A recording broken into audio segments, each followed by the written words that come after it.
আসসালামু আলাইকুম viewers, Sabinus কিচেনে তোমাদের স্বাগত জানাই।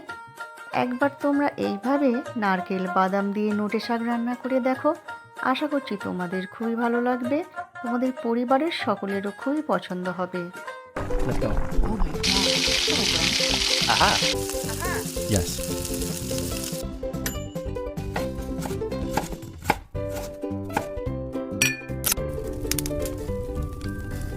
Wow. Thank you.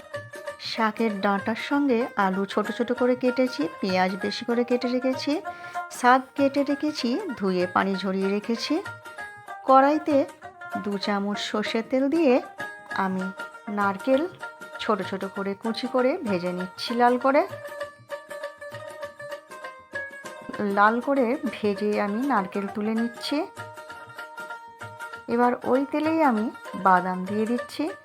বাদামও আমি ভালো করে লাল করে ভেজে তুলে নেব।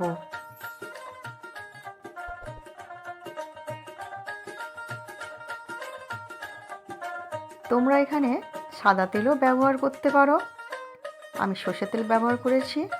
এরপর আমি 1 চামচ 5 ফোড়ন দিয়ে দেব। 5 ফোড়ন লাল হয়ে সুন্দর গন্ধ বের হলে তাতে আমি 2টো বড় সাইজের পেঁয়াজ কুচি দিয়ে দিচ্ছি। পেঁয়াজ কুচি দেওয়ার পর আমি 1 চামচ রসুন ছোট ছোট করে কুচি করে দিয়ে দিচ্ছি। সব কিছু হালকা করে আমি ভেজে নেব। হালকা লাল করে ভাজা হয়ে গেলে আমি শাকের ডাঁটা আর আলু কুচি দিয়ে দিচ্ছি। দিয়ে আমি পরিমাণ মতো লবণ দিয়ে দিচ্ছি, 1/2 চামচ হলুদ গুঁড়ো, 1/2 চামচ লঙ্কা গুঁড়ো দিয়ে দিচ্ছি। দিয়ে ভালো করে নেড়ে দেব। আমি এই রান্নাটা পুরোটাই মিডিয়াম আঁচে করব।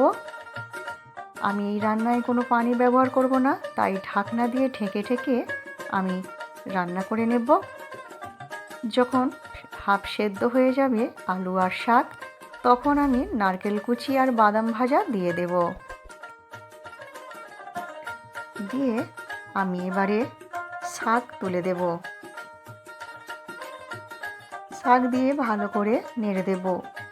এখানে আমি কোনো পানির ব্যবহার করিনি, তাই এখানে শাক থেকে যা পানি বের হবে তাতে সব কিছু আবার ভালো করে সেদ্ধ হয়ে যাবে। আবার ঢেকে হতে দেব। মাঝে মাঝে খুলে আমি নেড়ে দেব। আলু দেখো, আলুটা কত সুন্দর সেদ্ধ হয়ে গেছে। আলু সেদ্ধ হয়ে গেলে আলুটা আমি ঘেঁটে দেব কিছুটা। আলু গলিয়ে দিলে খেতে ভালো হয়। 1/2 চামচ চিনি দেব স্বাদের ব্যালেন্সের জন্য।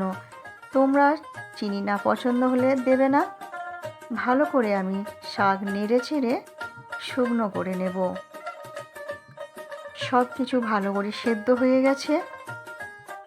এরপর তোমরা গরম গরম ভাত ও রুটির সঙ্গে পরিবেশন করো। আমার রেসিপিটি তোমাদের কেমন লাগলো কমেন্ট করে জানিও, ও ভালো লাগলে বন্ধুবান্ধবের মাঝেও শেয়ার করে দিও। আমার রেসিপিটি তোমাদের ভালো লাগলে সাবস্ক্রাইব করে পাশে থেকো, এবং আমার রেসিপিটি শেষ পর্যন্ত দেখার জন্য তোমাদের অনেক ধন্যবাদ রইল।